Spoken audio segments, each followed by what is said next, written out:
Hello friends, so this is the part 2 video of the poem The Blessed Damozel, and if you have not seen yet part 1 video of this poem, then before watching this video go for the last one for better understanding. Okay, so let's start the poem. Today's poem The Blessed Damozel is a poem that exploring the theme of lovers separated by death yet still connected by love and who are looking forward to their union in the afterlife. And now let's begin with the sixth stanza of this poem. Last five stanzas we have completed before. So here the poet says, it lies from heaven across the flood of ether as a breeze. Means heaven जो है उसे एक वो space में बताया गया है और उसे एक बाढ़ या नदी के पुल की तरह बताया गया है. उसने ऑफ ईथर मीन्स आकाश होता है. आकाश में एक बाढ़ है. आकाश को एक बाढ़ की तरह बताया गया है और वहाँ पर ब्रिज बताया गया है उस हेवन की बालकनी को. Beneath the tides of day and night with flame and darkness rise. तो यहाँ पर पोइट ने बीनीथ के नीचे बताया, यहाँ पर उस ब्रिज की बात हो रही है हेवन की.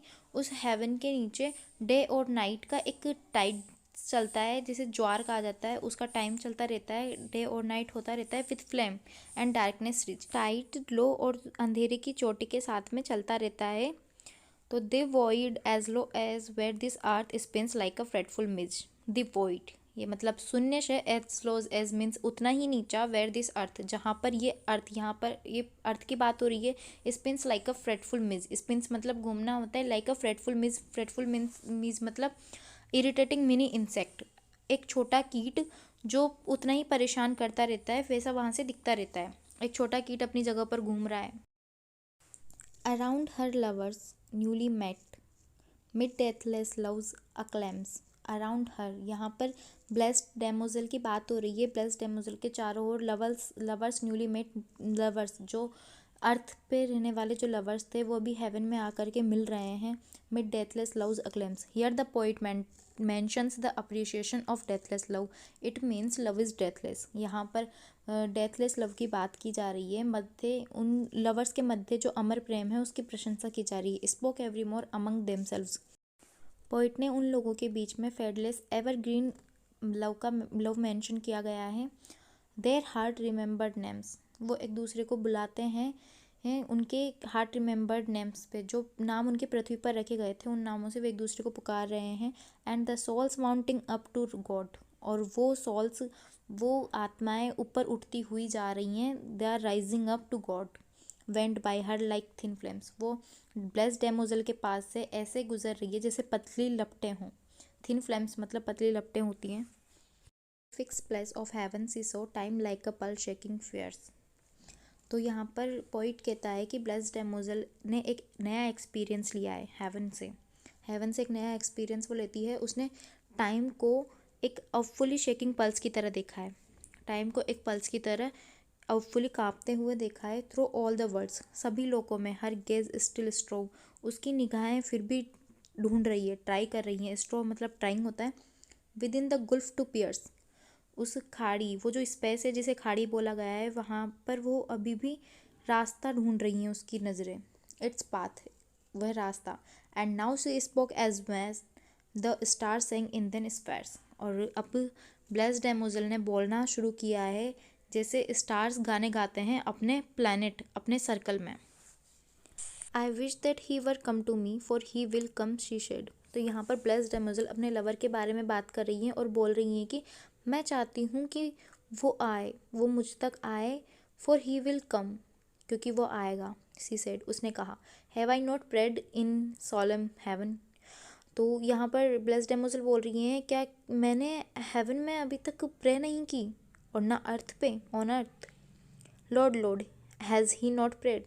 हे भगवान, क्या उसने भी अपने लिए प्रेयर नहीं की. तो यहाँ पर ब्लेस्ड डेमोजल आगे बोलती हैं कि are not two prayers a perfect strength. क्या हम दोनों ने मिलकर जो प्रे की है, क्या हमारी प्रेयर एक स्ट्रेंथ नहीं बनती, एक अच्छी स्ट्रेंथ नहीं बनती कि आप उसे सुने और मान लें. And shall I feel afraid. और क्या मुझे अब डरना चाहिए. I'll take his hand and go with him to the deep wells of light. तो यहाँ पर ब्लेस्ड डेमोजल बोलती हैं कि I will take his hand, मैं उसका हाथ लूँगी और उसके साथ चले जाऊँगी to the deep wells of light, उस उजाले उस रोशनी भरे कुएं के अंदर। डीप वेल मतलब एक गहरा कुआं, गहरे कुएं में चली जाऊंगी। Unto, unto means to indicate that something was done or given to someone. As unto a stream we will step down, और हम एक एक स्टेप से नीचे उतरेंगे। And bathe there in God sight, और गॉड की साइट में हम लोग स्नान कर लेंगे, स्पर्श कर लेंगे उनकी साइट से। We too will stand beside that shrine, occult withheld untold. We too will stand means हम वहाँ खड़े होंगे beside that shrine, उस टेम्पल के पास, occult जो mystical है, withheld to refuse to give something to somebody जो किसी की भी प्रेयर को ग्रांटेड नहीं करता है, untold जो पाथलेस है, जिसका कोई रास्ता नहीं है, whose lamp are straight continually जिसका लैम्प, जिसका दिया हमेशा जलता रहता है, with prayer sent up to God जो प्रेयर्स के साथ में दिया जलता रहता है, जो भगवान को भेजी गई हैं। And see our old prayers granted melt, और हम देखेंगे कि हमारी जितनी भी प्रेयर्स हैं वो ग्रांटेड हो चुकी है, मेल्ट हो चुकी है। Each like a little cloud, प्रत्येक हमारी प्रेयर जो लिटिल क्लाउड की तरह मेल्ट हो चुकी है। We two will lie in the shadow of that living mystic tree, हम उस मिस्टिक ट्री की शेडो में, उसकी छाया में हम लोग लेटेंगे। Within whose secret growth the dove, जिसके साथ में उसके सीक्रेट्स, उसके जो रहस्य हैं वो ग्रोथ देते हैं द डॉग, पिजन को। Is sometimes felt to be while every leaf that his plumes touch, is sometimes कभी कभी वहाँ पर फील होता है जब उसकी जो फेदर है, उसकी जो पत्तियाँ हैं, जब हमारे पंखों को टच करती हैं। सेथ हीज नेम ऑडिबल, जो स्पीक बोलती हैं स्पष्ट रूप से अपना नाम। सेथ मीन सेइंग, जो पत्तियां हैं उस पेड़ की गिरते वक्त जब हमारे फेदर को टच करती हैं तो वो बोलती हैं अपना नाम स्पष्ट रूप से। वो okay, so this is the end of our poem the Blessed Damozel by Dante Gabriel Rossetti. Okay, I can understand this poem would be a little bit difficult to catch in your mind, but no worries. I'll provide you a easy and short summary of this poem in next video, so keep continuing.